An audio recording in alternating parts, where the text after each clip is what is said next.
every year in the month of December, we take time to study the birth of Christ and the events around the birth of Christ, the characters around the birth of Christ. And the reason is, one, even to remind ourselves about the birth of Christ, but also, most importantly, there are so many lessons that we can learn from those characters and those events that have the potential to transform our lives forever. You know, when you think about every area of our life, the birth of Christ has the potential to change that for all of us. But here's the thing, Christmas is a time when many of us come together, we gather together to celebrate the birth of Christ. That's what we do around Christmas. In fact, we're so excited about that. But I also want to mention and point us towards the fact that Christmas can also be a very noisy season. In fact, Christmas has become a very noisy season because there's so many things that are happening in and around the Christmas time, you know, and Christmas has been reduced to just another regular holiday.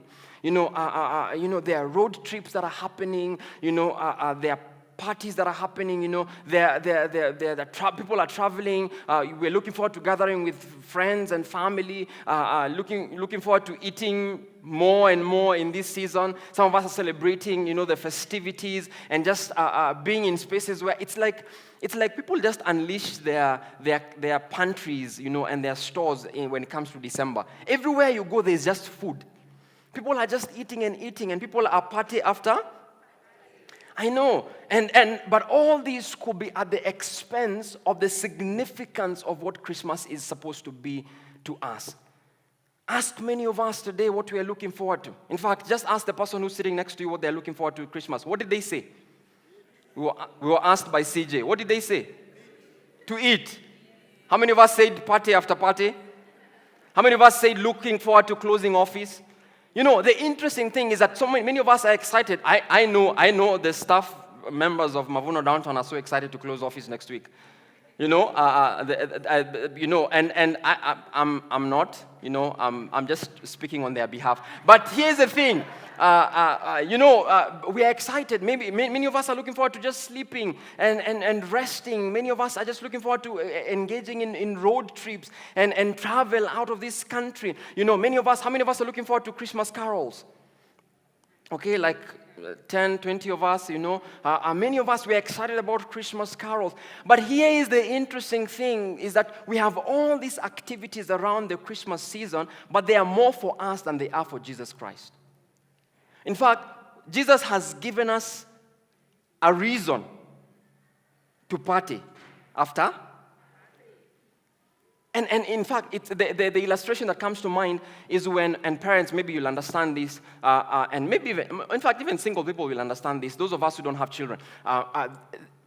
You know when parents throw the birthday parties for their 1-year-old and their 2-year-olds?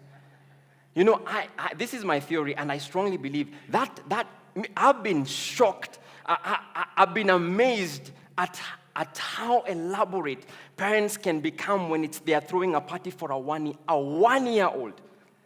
The little thing has no clue what is going on. They don't even have a concept of what birthday is, you know. But people go all out in throwing parties for this 1-year-old and this 2-year-old. But I really believe that it's only for one or two reasons. One is for the parents to just get a reason why they need to throw a party and get their friends together. Or number two, they just want to show off. Right? We just want to show off. I'm like, I can throw down more than you can. I can throw a party like nobody. And I feel like when it comes to Christmas, is that's the same thing that we do. We celebrate, and a lot of activities are all around, but not even for the baby Jesus, but it's for us. It's more for us than it is even for Jesus, you know. And that's why we are going through this series, because this wasn't just any other child. We are not just celebrating the birthday of another child. This is Jesus Christ, who was born to live. He lived to die. He died so that you and I can be able to live.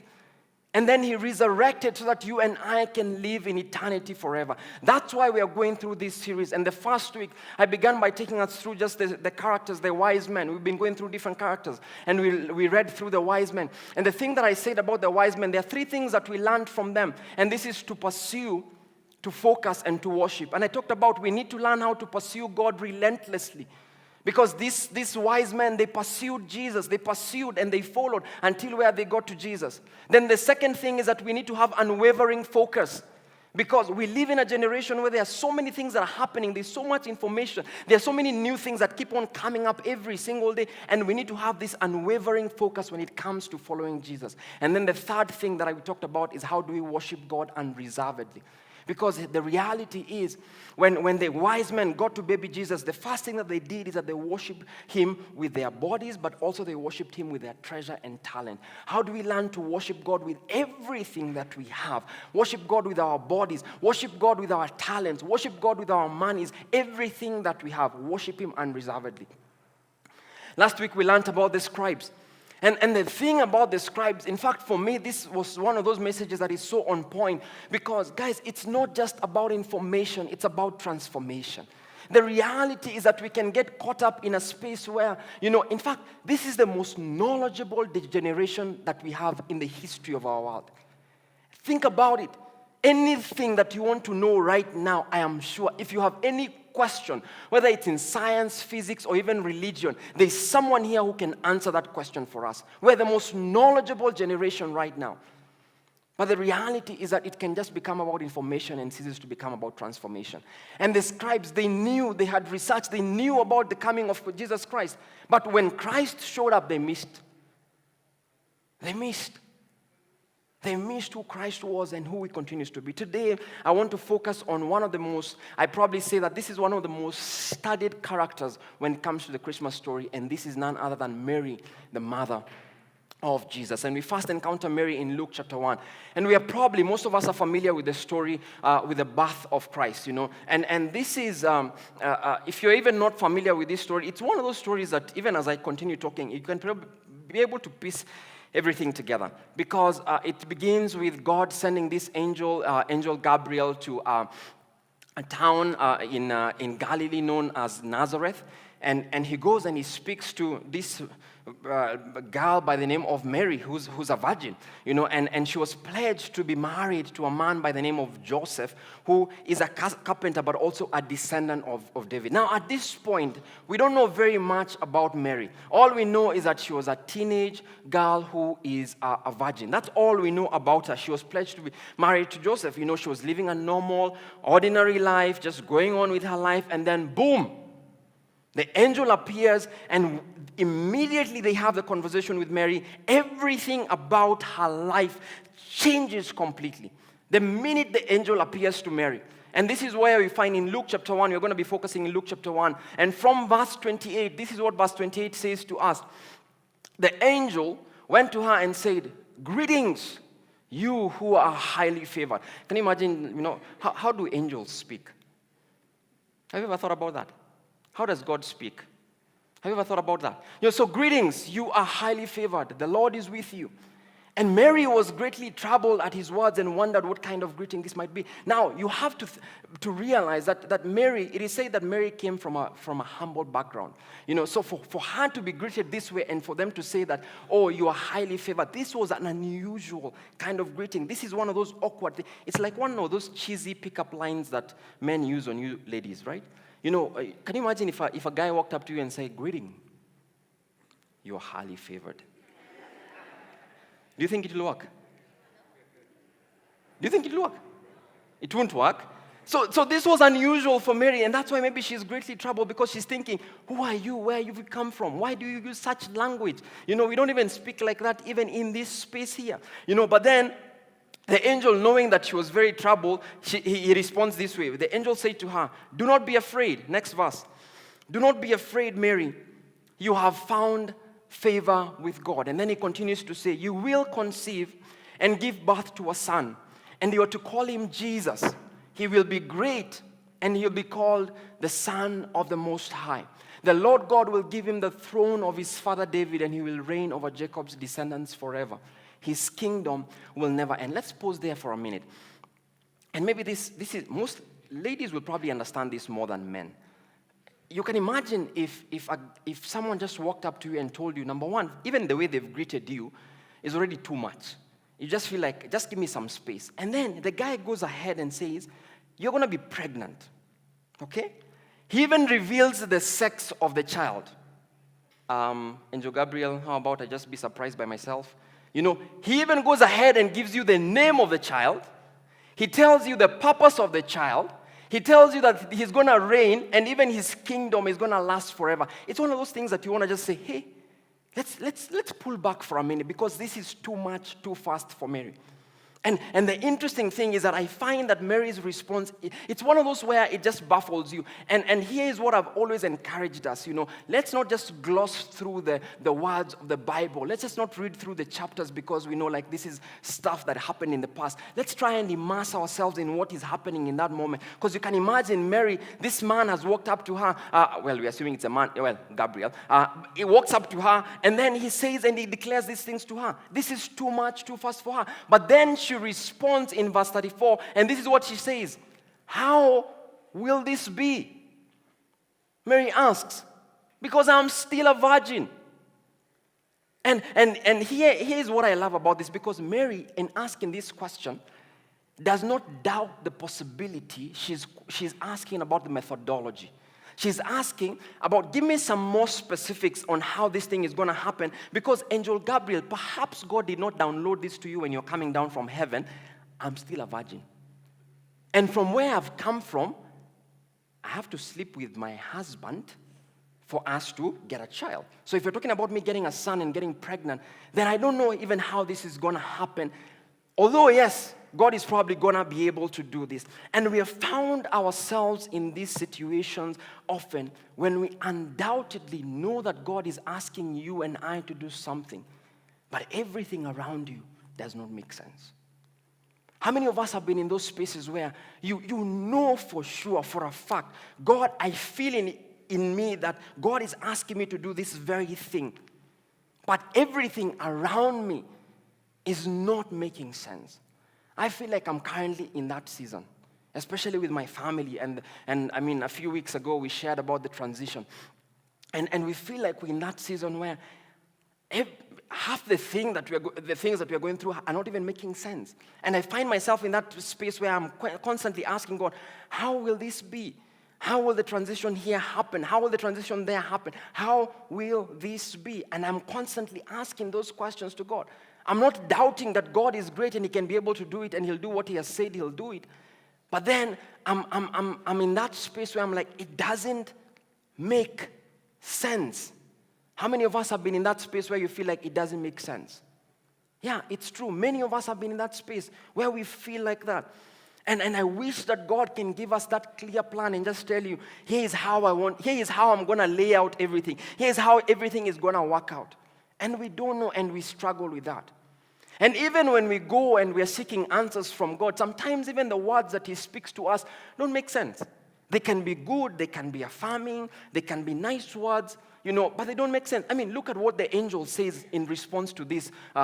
He says, in response to Mary's question about how this will be, he says, the Holy Spirit will come on you, and the power of the Most High will overshadow you. Indulge me for a second. You're trying to figure out how you'll get a child, and then the angel says the Holy Spirit will come upon you. And here's the thing, because this was a new concept. This was a foreign concept for that time in Galilee when they were there. So the Holy One to be born will be called the Son of God. And then verse 37 says, for no word from God will ever fail. Friends, I want to say this to us. Often the call of God, similar to Mary's response, can leave us greatly troubled.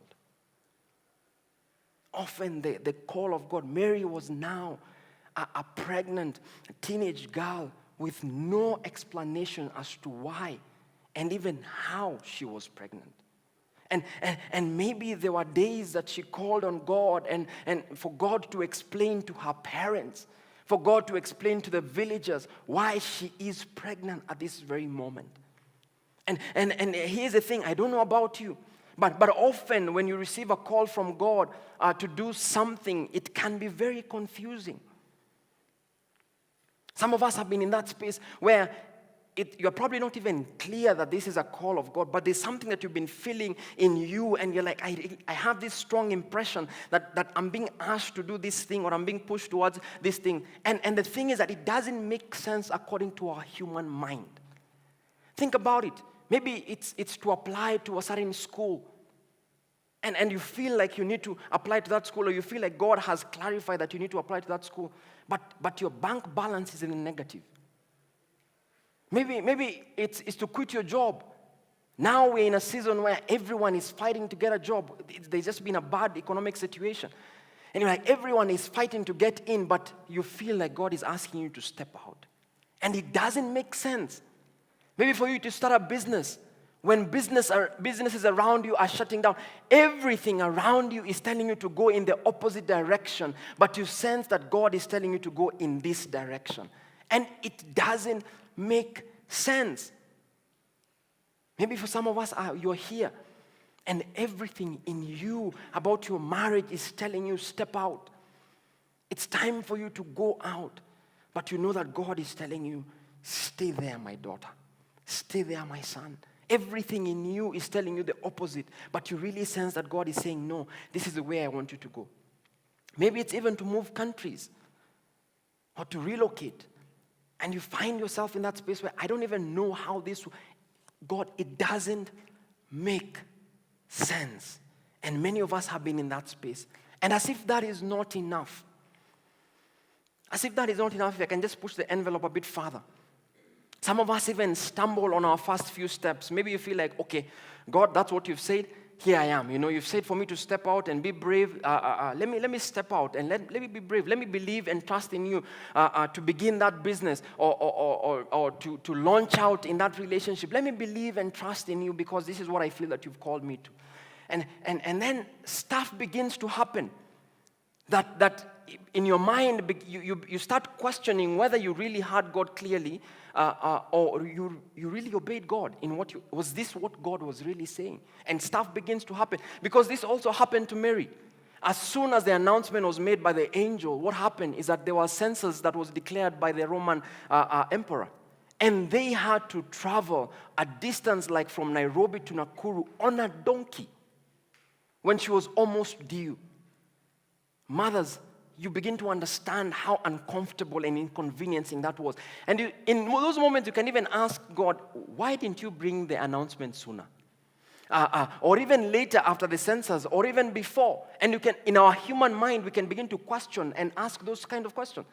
Then they get to Bethlehem, and the baby is born in a manger for Christ's sake, pun intended. And I'm like, why? Then they even had to run away from Herod because Herod had declared that all the babies under 2 years should be killed because he was envious about this incoming king. And stuff begins to happen and you start questioning because it doesn't make sense to you. And I want to say this to us, guys. Receiving a call from God is a huge privilege. It is. And something that I believe that each and every one of us should fervently seek God for. Receiving that call from God is something that I believe that all of us, this is the thing that we should be waking up every morning of our lives and trying to understand what is that call of God over my life? What is God saying to me? But the reality is that it often causes us to be greatly troubled because it just doesn't make sense. And unfortunately, many of us have despaired and we've given up on the path of obedience. And sometimes we start on this track of obedience and then we give up in the middle because it begins to make no sense. Because what we are going through is nothing close to what we have envisioned. And maybe that's the reason why we always find ourselves in the wrong track, because of what we have envisioned, what you and I have envisioned. Because we have this picture. If God has said that this is where I need to go, then maybe this is how it needs to work. If God has said that I need to start a business, maybe I need to have enough capital to be able to launch into a business. If God has said that I need to get married, then maybe He needs to begin to lead me towards someone that I can start dating now so that we have enough time to know one another before I get married. If God said that He's going to bless me with children, maybe it needs to happen before I'm 35.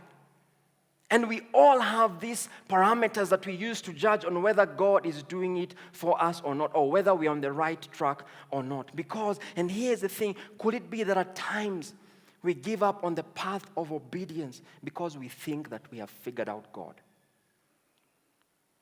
We have figured out His ways, and we interpret our circumstances through our human logic and our human lenses. We begin to interpret what we are going through right now, what you're going through right now in your life, through your human logic, through your human lenses. And what you see is what you see, not what God sees or what God is doing. And that's why, maybe that is why God reminds us in His word in Isaiah 55:8-9. It says, "For my thoughts are not your thoughts, neither are your ways my ways." And I love this. As the heavens, think about it, as the heavens are higher than the earth, so are my ways higher than your ways, and my thoughts than your thoughts. And one of the attributes of Mary is that she had humbled herself to realize that God is great and she is not. To realize that what God had spoken will come to pass because He is sovereign. She understood that God is great. Friends, some of us have been stuck in a place where you're like, God, I'm really trying to make sense of what I'm going through right now in my life before even I move. And you've been stuck there. And I want to say to us, friends, maybe it shouldn't make sense.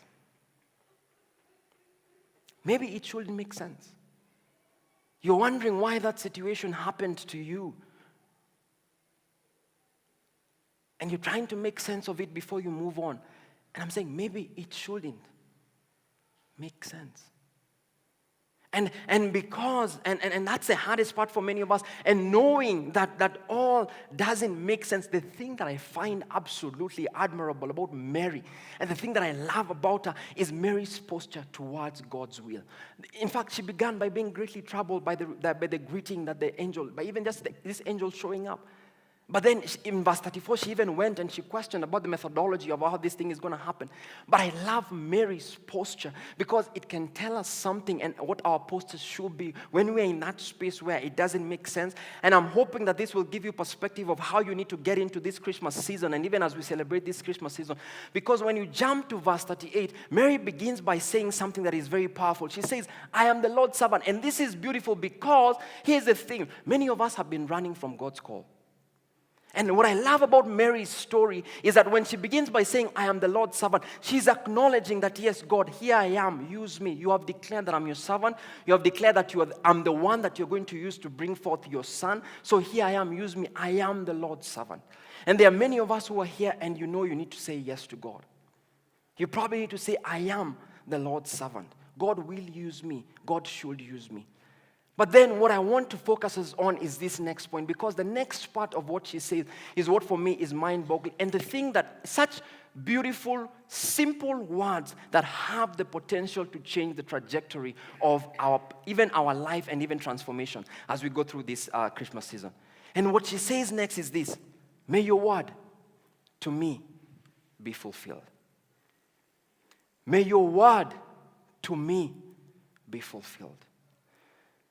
And like, God, may your word to me be fulfilled. You've sent the angel to me. May your word to me be fulfilled. At that point, her mind would have been consumed by different things, by the fact that people would probably would have judged her. Her mind would have been consumed by the fact that now she's carrying a pregnancy that she cannot even be able to explain how it came about. It's a suspicious pregnancy. Her mind would have been consumed by the fact that her husband would have potentially rejected her. Or she would have even been thrown out by her parents, disowned by her parents and also the villagers, because getting pregnant out of wedlock was an offense that was punishable by death. There was a death penalty hanging on her at this particular point, according to the villagers. So she had to how does she even explain that? Her mind would have been consumed by all those things. She might have doubted, God, will this really happen? Will you really do this? Will this really happen that me, a humble girl living an ordinary life, I'm not even married yet, that I can be able to bring the Son of God? And we get into that space where we begin to question. And she would have doubted. And we can play out many scenarios of what was going on through her mind. But these 7 words, these simple words, they look so simple that we can dismiss them even in the Bible, for me are so powerful. And they begin to show us the posture of Mary when she comes before God and accepting God's call. And she says, may your word to me be fulfilled. That when you find yourself in that space where you're asking God, or you're saying to God, God, it doesn't make sense. Father, my life is not making sense. My family is not making sense. My situation is not making sense. May we find the courage to declare it from ourselves, from our inner being. God, may your word to me be fulfilled. What are the things that God has said over your life? What are the things that you have heard God say about you? What are the things that God is saying about you in the Bible? May your word to me be fulfilled. But here's a catch. What Mary did took more trust in the Lord than you and I can think about. It took more trust in the Lord. As we obey God, as we're in this season of radical obedience, as we obey God, we may need to trust Him like never before. We need to trust Him like never before. Mary agreed to take on this pregnancy that would have been so suspicious and a death penalty hanging on that, especially in a culture like that. It was difficult for her. And despite all odds, despite the unforeseen challenges, Mary said yes to the Lord. She still said yes to the Lord. And not just yes. The thing that I love about it is that this shows us that she also had a desire that what God wanted for her life will come to pass. She wasn't just saying, okay, God, if that's what you want, then that's fine. You do it. But she also, this is a desire. God, may your word to me be fulfilled. May what you want over my life, may the things that you've declared over me be fulfilled in this season.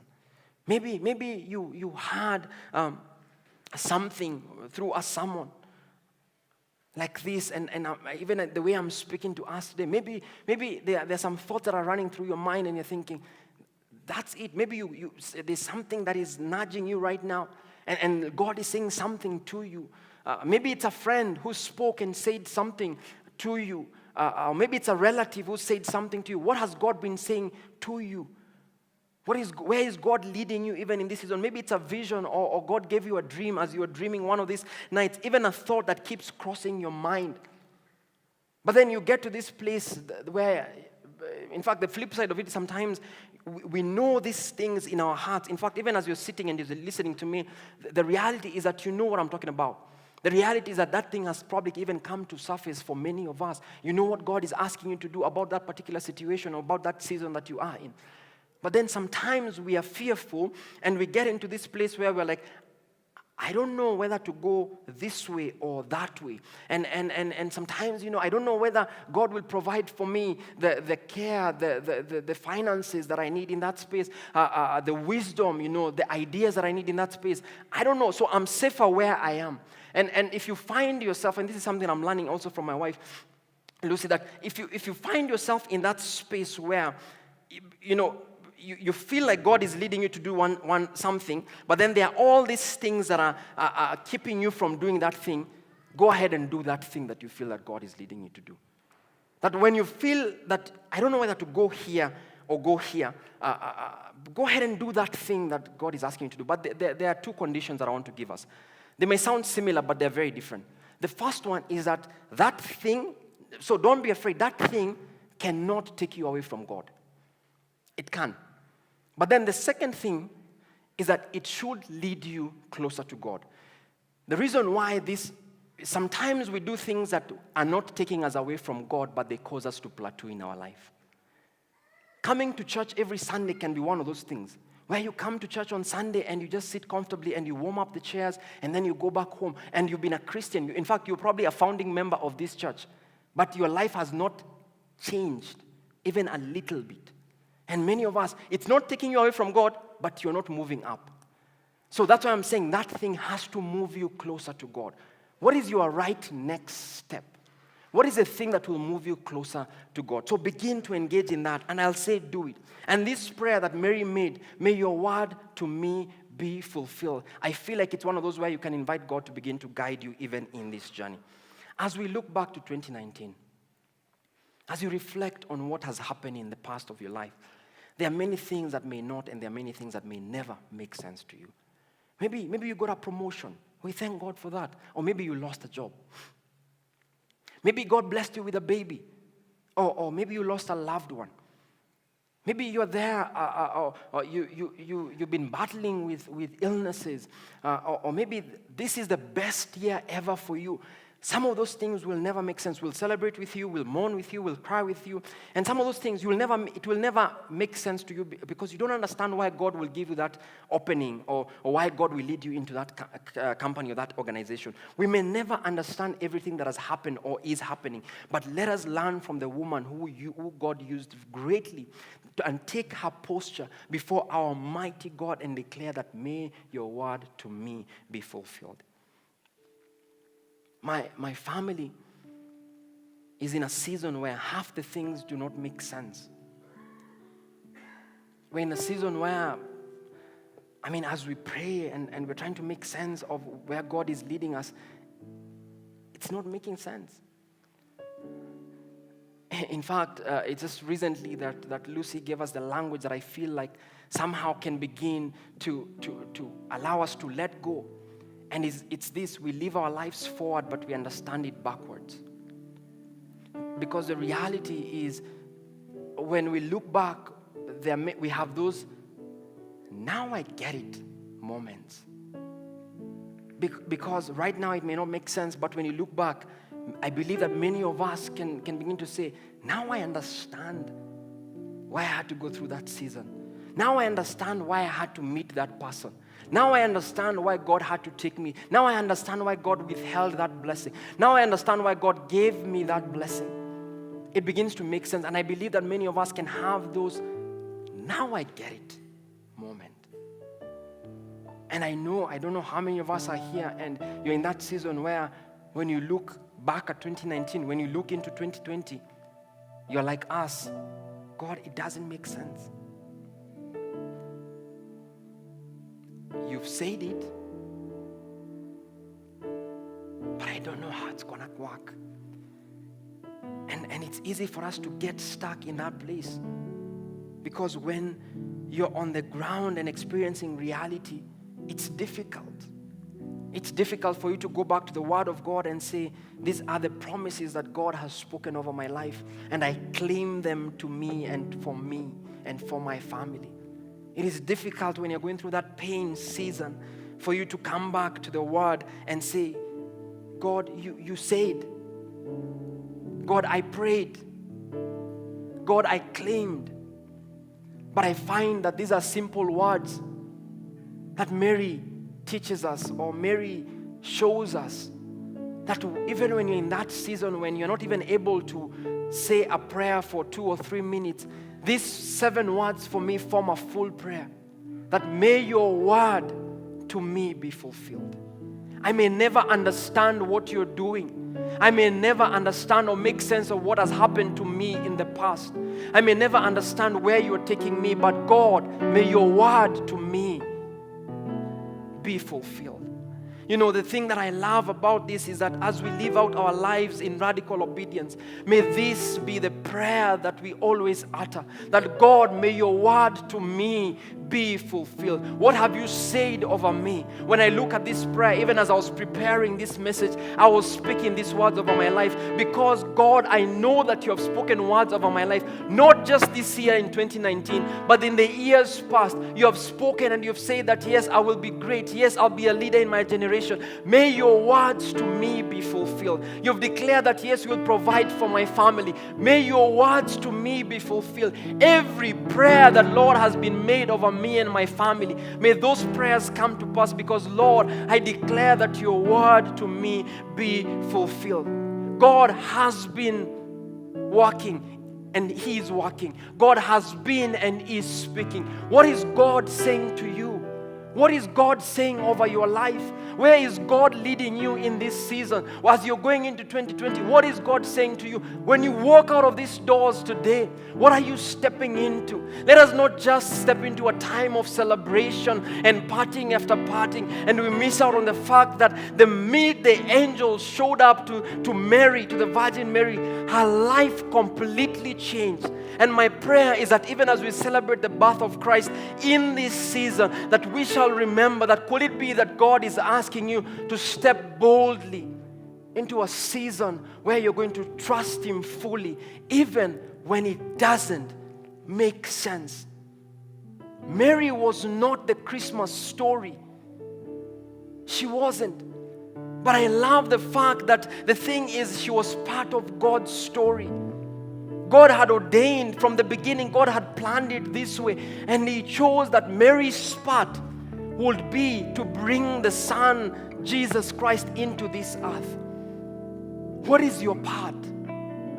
What is the part that God wants to write about you? What is the page that God is turning and is saying, I want to begin by the name of Kevin. And in this chapter, this is the story that I want to write. It may not make sense to you because the canvas is still empty according to us, but it is not empty according to God. Because He already has a plan for you and I. He already knows how it will end. There's a song that we always sing and we say, He knows how the story will end. And He knows how the story will end for you. So how are you choosing to obey Him in this season? How are you choosing to say that, Lord, may your word to me be fulfilled? The question is, what is that part? What is your part in the God story? From the beginning of time till the end of time, what is your part? But even as God comes, what is your response? Even as God is asking you, as we are coming to the end of 2019, as you're reflecting on what the year has been, as you're thinking about 2020, and the things, because many of us are going to begin working on resolutions and what we want the new year to be. What is going to be your response? Will your response be, oh God, I don't even know? Because the trick is, Mary trusted God more than ever in this season because it didn't make sense. And when it doesn't make sense for many of us, then is where we need to trust God even more. But what will your response be? Will it be that, God, this is too much? Will it be that, God, this is confusing, so I wouldn't do it, and until it makes sense is when I'll step forth and do it? Or will it be, may your word to me be fulfilled?